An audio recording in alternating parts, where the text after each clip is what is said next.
Azaleas are a spectacular plant. They're more dynamic than you might think. They come in different sizes and colors and varieties. Like, you may be used to the old style, and I hate to say old style because there's nothing else that looks like a beautiful evergreen azalea planted in the landscape. For instance, there are Hino Crimson, which is obviously a red. Stewartsonian is like a brick red. Tradition is pink. Blau's pink. Pocanensis is a purple. Gerard's fuchsia, it's like a purple. And Delaware Valley white, plus dozens others. The Gumpo variety is like a dwarf azalea. It doesn't get so a small mound. It only gets to be about 18, maybe 24 inches. Takes a while. PJMs are crossed between an azalea and a rhododendron, and it's not only has the early flowering, it's flowering right now, flower that comes out the first, but it flowers with forsythia. So if you have any forsythia that are blooming, you can mix those PJMs with that. It also has the benefit where in the fall, the leaf turns like a bronze color, and that holds all the way through late spring. And then it turns green for a while. It sends up some new growth, and it's a great plant. Now, one of the exciting things are reblooming azaleas. Now, I don't want to get you confused, but I have to say, this show we have talked about hydrangeas, and we have talked about the reblooming hydrangeas. We talked about old wood. Like, for instance, the evergreen azaleas that I named just a bit ago, they flower on their old wood.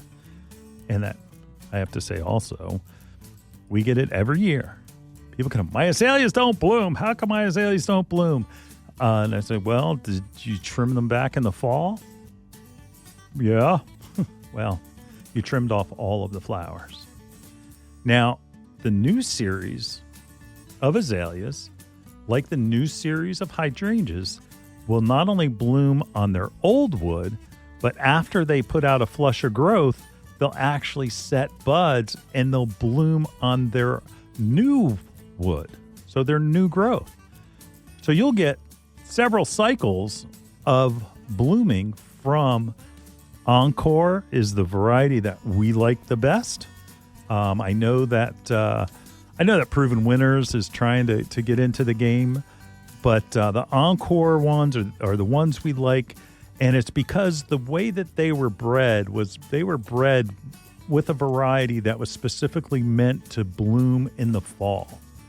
So it's not just something that you may get a spattering of blooms. In the fall, they look darn good. So it's not just, And again, that's the Encore series.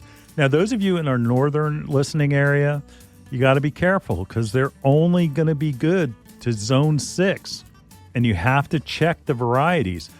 Go to your local garden center, talk with the nursery, see if it's safe to grow. If you're right on the edge of zone 6, and again, usually in our listening area, 5 is the coldest, 7 is the warmest. So zone 6, there's quite a few of us that can grow it. So anybody who's in zone 7 or I guess higher, or let's see, zone 6 or higher can grow them.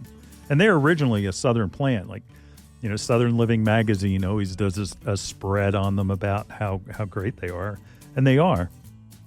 They can take about 4 to 6 hours of sunlight. So they take the shade, but not dense shade. So just keep that in mind. Remember, the evergreen azaleas might be better for you if you have a shaded environment. And again, it will send out a series of different blooms. There's bright, cheery reds. There's pinks. There is white. There's a whole bunch of different varieties. And again, these are hybridized azaleas that are bred to do this. It's not like they just happened to find one. They actually went out to make this happen. Planting in spring, early summer, they according to Encore themselves, they said, if you can plant them in spring, it's best.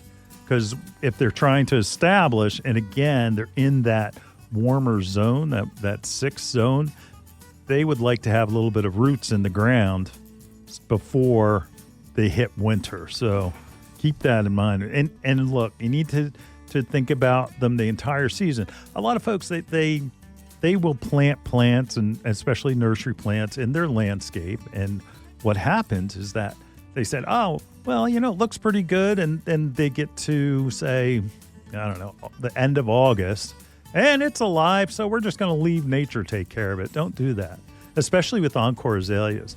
You want to have that root structure as deep into the ground as possible, because like we had a cold winter. There were some days that it was, in the teens or lower. I mean, I think we had, I don't know, Aaron, we had it was 9 degrees, right? One time? Yeah. So it was cold. It was cold. And then in our northern areas, think about that. It was even colder than that. You're close to 0. And that is zone 5, not zone 6. So protecting them is a good idea. But again, when it goes below 25 degrees and you have young plants that have not established roots, you may be in trouble. And these are the type of plants that we guarantee are shrubs. Sometimes it's like, oof. I want to guarantee, because I'm not guaranteeing the plant. The plant's good. It's going to grow. It's going to be great. I'm guaranteeing you to take care of it. So, and you don't want to waste your time planting them and everything else to find out all of a sudden it just doesn't thrive. So they're great plants, but it's up to you to make them thrive. And so how else do you do that? You need to do things like feed them. Hollytone is still the best thing to feed azaleas. And that, again, these Encore azaleas, I plan on putting in several Encore azaleas in the front of my house because I do love azaleas, and it's going to be fantastic because I had my landscape ripped out, and now I'm going to put in the Encore azaleas under the windows. And people say, they're still blooming? Yes, they are. You should see my camellia over by my trash cans. Anyway, but again, Encore azaleas, look for them at your local garden center.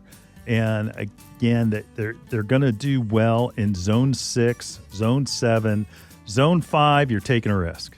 Zone 5, you're taking a risk because it depends. And it may live a couple of years, and then all of a sudden we get a really cold winter, and they're all of a sudden dead.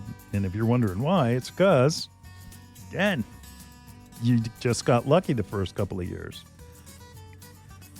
One thing about azaleas is that they get an insect called lacebug, and you really can't see them because they're really tiny. Now, the azalea leaves are green. Usually got a little luster to them, depending on the variety. Sometimes they're a flat green.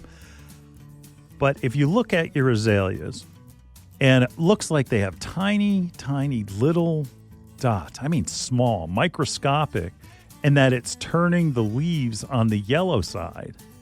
So it looks like a greenish yellow. That's lacebug. I recommend everyone spray their azaleas. Just do it. Do it. 3 applications, 7 to 10 days apart.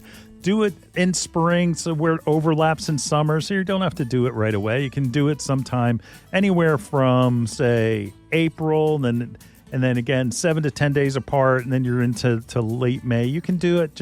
I don't want you to do it in the summertime because, again, the summertime, it's going to be hot. And if you're spraying and it's above 85 degrees, you can hurt your plants. So you want to do it before we have sustained temperatures, summertime sustained temperatures. But 3 applications, 7 to 10 days apart. And the insect is lacebug. Your azaleas will never look better if you're spraying them. Think of it as like you've got to spray roses, right?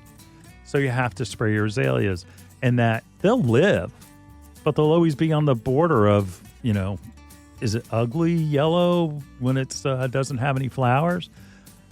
You'll clean it up with the insect control, and you want to look for systemic. So that means it works its way through the plant and makes it poisonous to the insect.